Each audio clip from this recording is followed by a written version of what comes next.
Part VI. Of Phaedo.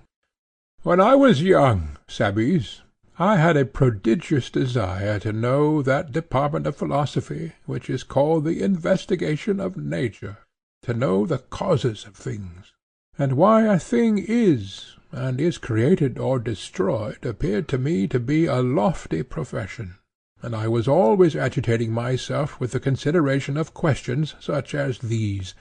Is the growth of animals the result of some decay which the hot and cold principle contracts, as some have said? Is the blood the element with which we think, or the air, or the fire? Or perhaps nothing of the kind, but the brain may be the originating power of the perceptions of hearing and sight and smell, and memory and opinion may come from them, and science may be based on memory and opinion when they have attained fixity. And then I went on to examine the corruption of things, and then to the things of heaven and earth, and at last I concluded myself to be utterly and absolutely incapable of these enquiries, as I will satisfactorily prove to you. For I was fascinated by them to such a degree that my eyes grew blind to things which I had seemed to myself, and also to others, to know quite well. I forgot what I had before thought self-evident truths. For example, such a fact as that the growth of man is the result of eating and drinking.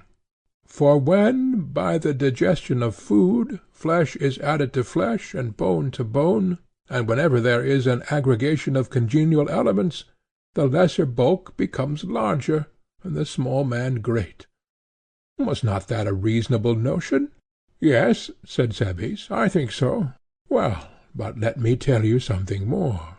There was a time when I thought that I understood the meaning of greater and less pretty well, and when I saw a great man standing by a little one, I fancied that one was taller than the other by a head, or one horse would appear to be greater than any other horse, and still more clearly did I seem to perceive that 10 is 2 more than 8, and that 2 cubits are more than 1, because 2 is the double of 1.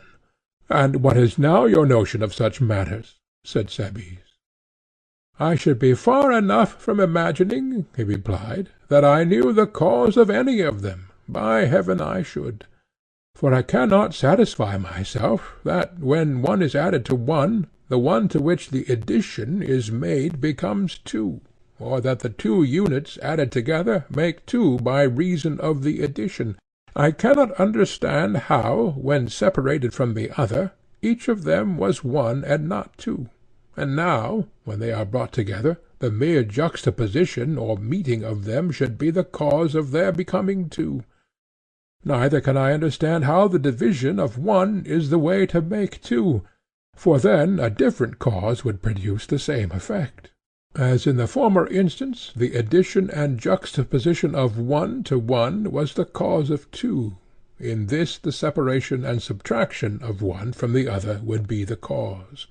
Nor am I any longer satisfied that I understand the reason why 1 or anything else is either generated or destroyed, or is at all, but I have in my mind some confused notion of a new method, and can never admit the other.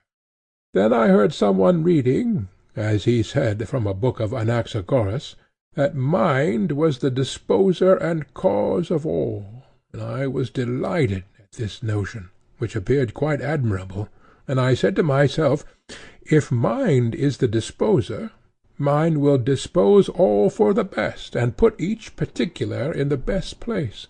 And I argued that if any one desired to find out the cause of the generation or destruction or existence of anything, he must find what state of being or doing or suffering was best for that thing, and therefore a man had only to consider the best for himself and others.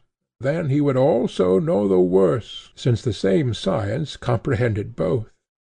And I rejoiced to think that I had found in Anaxagoras a teacher of the causes of existence such as I desired, and I imagined that he would tell me first whether the earth is flat or round, and whichever was true, he would proceed to explain the cause and the necessity of this being so, and then he would teach me the nature of the best, and show that this position was the best, and I should be satisfied with the explanation given, and not want any other sort of cause. And I thought that I would then go on and ask him about the sun and moon and stars, and that he would explain to me their comparative swiftness, and their returnings in various states, active and passive, and how all of them were for the best. For I could not imagine that when he spoke of mind as the disposer of them, he would give any other account of their being as they are, except that this was best. And I thought that when he had explained to me in detail the cause of each and the cause of all, he would go on to explain to me what was the best for each, and what was good for all. These hopes I would not have sold for a large sum of money, and I seized the books, and read them as fast as I could in my eagerness to know the better and the worse. What expectations I had formed, and how grievously was I disappointed! As I proceeded, I found my philosopher altogether forsaking mind or any other principle of order, but having recourse to air and ether and water and other eccentricities. I might compare him to a person who began by maintaining generally that mind is the cause of the actions of Socrates, but who, when he endeavoured to explain the causes of my several actions in detail, went on to show that I sit here because my body is made up of bones and muscles. The bones, as he would say, are hard, and have joints which divide them, and the muscles are elastic, and they cover the bones, which have also a covering or environment of flesh and skin which contains them. And as the bones are lifted at their joints by the contraction or relaxation of the muscles, I am able to bend my limbs. This is why I am sitting here in a curved posture. This is what he would say, and he would have a similar explanation of my talking to you, which he would attribute to sound and air and hearing, and he would assign 10,000 other causes of the same sort, forgetting to mention the true cause, which is, that the Athenians have thought fit to condemn me, and accordingly I have thought it better and more right to remain here and undergo my sentence, for I am inclined to think that these muscles and bones of mine would have gone off long ago to Megara or Boeotia, but by the dog they would, if they had been moved only by their own idea of what was best, and if I had not chosen the better and nobler part, instead of playing truant and running away, of enduring any punishment which the state inflicts. There is surely a strange confusion of causes and conditions in all this. It may be said, indeed, that without bones and muscles and the other parts of the body I cannot execute my purposes, but to say that I do as I do because of them, and that this is the way in which mind acts, and not from the choice of the best, is a very careless and idle mode of speaking. I wonder that they cannot distinguish the cause from the condition, which the many, feeling about in the dark, are always mistaking and misnaming.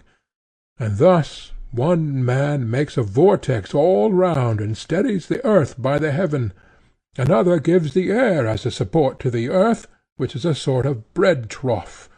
Any power which in arranging them as they are arranges them for the very best never enters into their minds, and instead of finding any superior strength in it, they rather expect to discover another Atlas of the world, who is stronger and more everlasting and more containing than the good. Of the obligatory and containing power of the good they think nothing. And yet this is the principle which I would fain learn if any one would teach me. But as I have failed either to discover myself, or to learn of any one else the nature of the best, I will exhibit to you, if you like, what I have found to be the second best mode of inquiring into the cause. I should very much like to hear, he replied. Socrates proceeded. I thought that as I had failed in the contemplation of true existence, I ought to be careful that I did not lose the eye of my soul, as people may injure their bodily eye by observing and gazing on the sun during an eclipse, unless they take the precaution of only looking at the image reflected in the water or in some similar medium. So in my own case I was afraid that my soul might be blinded altogether if I looked at things with my eyes, or tried to apprehend them by the help of the senses, and I thought that I had better have recourse to the world of mind, and seek there the truth of existence. I dare say that the simile is not perfect, for I am very far from admitting that he who contemplates existences through the medium of thought sees them only through a glass darkly, any more than he who considers them in action and operation. However, this was the method which I adopted. I first assumed some principle which I judged to be the strongest, and then I affirmed as true whatever seemed to agree with this, whether relating to the cause or to anything else, and that which disagreed I regarded as untrue. But I should like to explain my meaning more clearly, as I do not think that you as yet understand me. No, indeed, replied Cebes, not very well. There is nothing new, he said, in what I am about to tell you, but only what I have been always and everywhere repeating in the previous discussion and on other occasions. I want to show you the nature of that cause which has occupied my thoughts. I shall have to go back to those familiar words which are in the mouth of every one, and first of all assume that there is an absolute beauty and goodness and greatness, and the like. Grant me this, and I hope to be able to show you the nature of the cause, and to prove the immortality of the soul. You may proceed at once with the proof, for I grant you this. Well, he said, then I should like to know whether you agree with me in the next step. For I cannot help thinking, if there be anything beautiful other than absolute beauty, should there be such, that it can be beautiful only in as far as it partakes of absolute beauty, and I should say the same of everything. Do you agree in this notion of the cause? Yes, he said, I agree. He proceeded. I know nothing and can understand nothing of any other of those wise causes which are alleged. And if a person says to me that the bloom of colour, or form, or any such thing is a source of beauty, I leave all that, which is only confusing to me, and simply and singly, and perhaps foolishly, hold and am assured in my own mind that nothing makes a thing beautiful but the presence and participation of beauty in whatever way or manner obtained. For as to the manner I am uncertain, but I stoutly contend that by beauty all beautiful things become beautiful. This appears to me to be the safest answer which I could give, either to myself or to another, and to this I cling, in the persuasion that this principle will never be overthrown, and that to myself or to any one who asks the question, I may safely reply that by beauty beautiful things become beautiful. Do you not agree with me? I do. And that by greatness only great things become great, and greater greater, and by smallness the less become less. True.